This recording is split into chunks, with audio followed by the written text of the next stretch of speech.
ठिकाणी तुम्हाला एकूण 4 विषय दिलेले असतात. या 4 विषयामध्ये तुम्हाला सर्वात पहिला जो असतो 2 पेपर दिलेले असतात 150 आणि 150 मार्काचे. अशी एकूण 300 मार्काची परीक्षा असते. पेपर 1 मध्ये तुम्हाला 2 विषय दिलेले असतात. त्याच्यात भाषा प्रथम म्हणजेच मराठी विषय आणि मराठी बरोबरच तुम्हाला दिलेला असतो गणित विषय.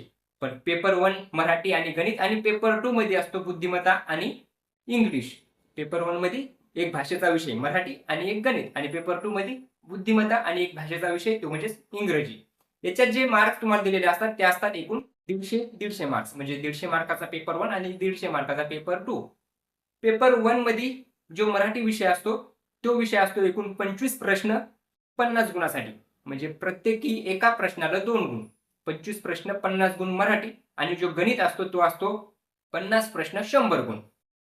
50 प्रश्न 100 गुण असतात गणित या विषयासाठी. असे एकूण 75 प्रश्न 150 गुणाची पहिला पेपर असतो. त्याच पद्धतीने दुसरा पेपर.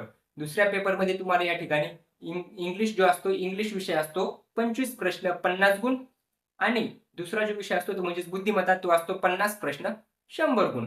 अशा पद्धतीने पेपर 2 पण दिलेला असतो. पेपर 2 मध्ये तुम्हाला वेगळा टाईम दिलेला असतो आणि पेपर 2 मध्ये वेगळा टाईम दिलेला असतो.